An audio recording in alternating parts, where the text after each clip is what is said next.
This is not going to be a normal drum lesson.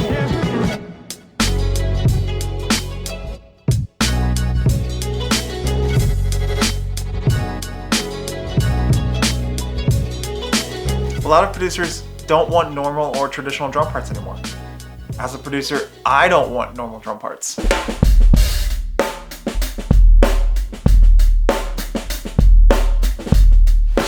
These days, we're getting asked to play along with loops, 808s, programmed hi-hat parts, sampled claps, sampled snare drums, Logic drummer tracks, stylus loops, addictive drums, Steven Slate samples, Abbey Road drums, percussion from 4 other studios, soda can samples, and pretzel bags and crickets. No, we really did that for today's track.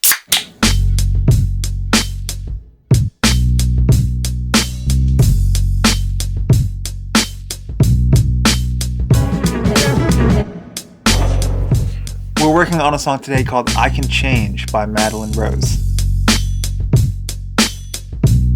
Loading. Pro Tools glitches are a pain in the butt. This video is not sponsored by Pro Tools.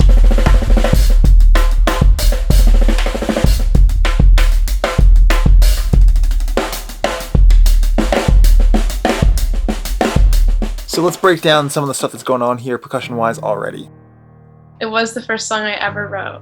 Feeling like I wasn't good enough to get into college or to pursue what I wanted to. The intro, for instance, is just piano and vocals, and then there's this little heartbeat sound that comes in. I made that myself. I just did this with a mic close to me, and then I EQ'd the hell out of it to make it sound the way I wanted it to. Oh, I can change, I can change, I can change. Just tell me what to do and I can change, I can change. Oh, This song being a slow beat in 3, I took an electronic drum loop. Very, very simple. I played it on the MIDI keyboard here, and then we used that to build everything else. There's some big sections in the song, like the first chorus, that don't have any percussion at all. It's this big, epic piano and synth combination.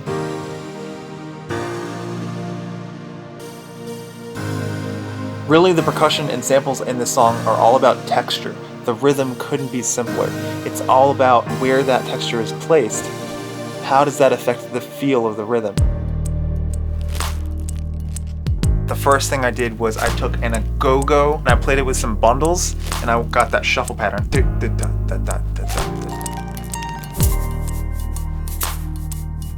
When I added that go-go shuffle part, it really enhanced the feel of everything. It's so quiet in the mix, but it just picks up the rhythm just that perfect amount. Right after that, on all the snare hits, there are layers, and those layers change. This crunchy sound you're hearing throughout most of the track,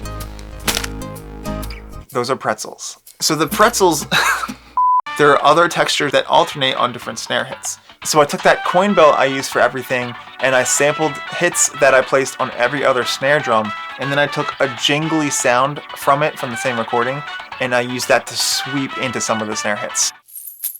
Oh, that's kind of crazy. That's cool. help me please to understand the judging as I hate to compromise and be a fight. So what's the point of talking about drums today? Half the time, I don't want to play drums on my own productions because I don't want that acoustic sound and feel.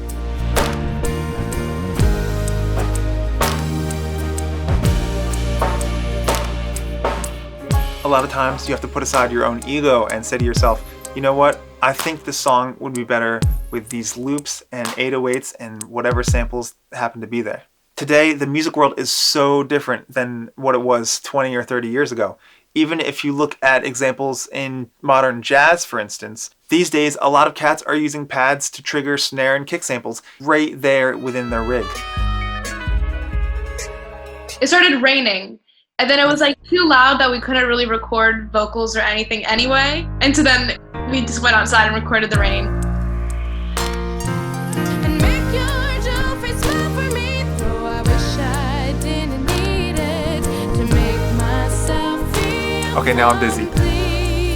I'm really trying to listen to what's there so that I get a good sense of what some acoustic drums could bring to the table, because it really doesn't need them except for that tiny little bit.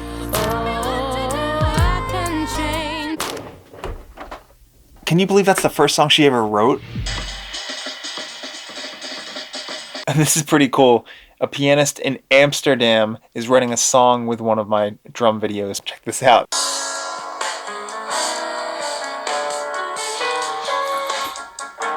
You can say something unique when you find a new way to speak your language on the instrument.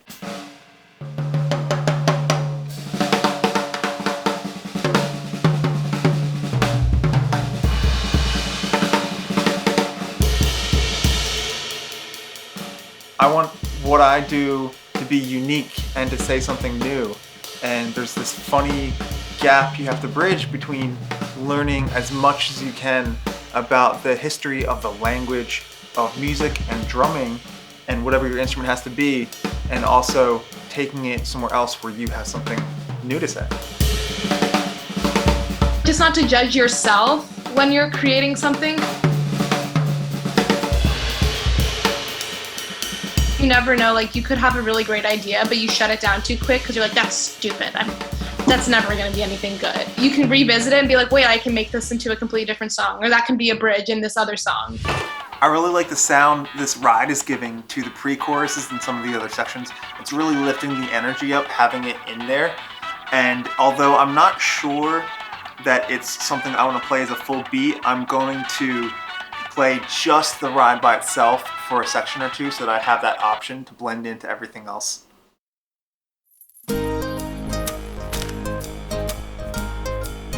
I don't feel like I need to change as much anymore, you know? That's also kind of exciting that I am still like a new songwriter and I'm still learning things. It sounds so good. You sound amazing.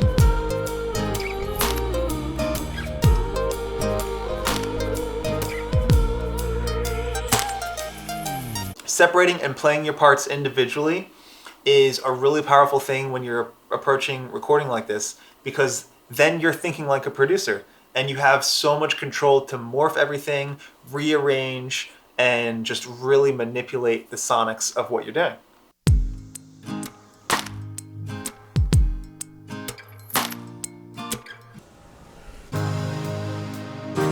I love that. I love the hi-hat though. It's such a good addition.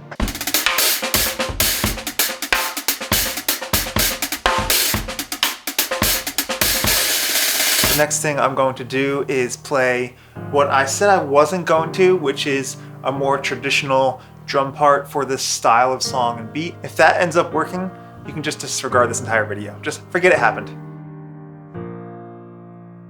Oh, I can change, I can change, I can change. Just tell me what to do and I can change. Yeah, you had the idea. You're like, we have a bag of pretzels in the studio. Let's just like use this. And you use this like can of soda I have. And I was like, okay, let's try it. And then basically sat in the room with like a microphone and on the right beat, we were like, crunch. I spend my whole life just waiting around. Yeah, I really like the drums. I feel like it makes the whole thing like less noisy, like more groovy. It like connects it all together. You don't focus on one certain thing. I love what you added. Yeah? Yeah, I think it's perfect. Do you really think so, or are you just saying that for the camera? Also, what's really going to help that is I can process it to be a little more grungy sounding, and that will help the mix a lot.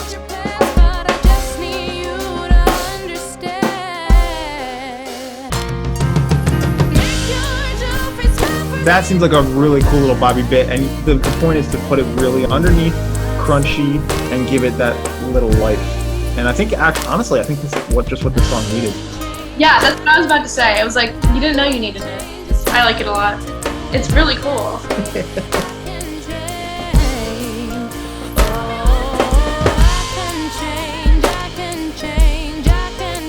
Doing pretty good.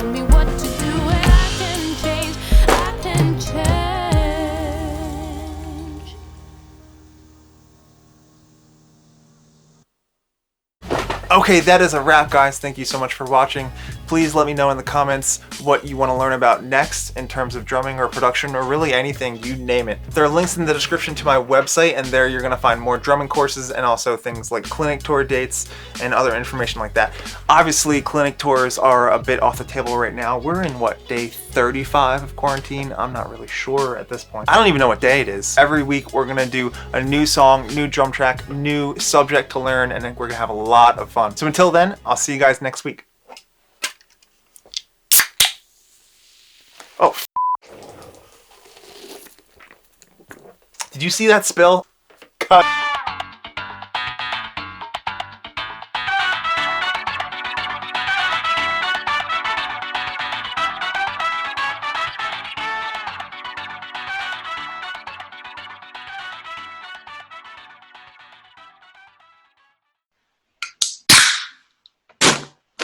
That's not as. This one's not as good.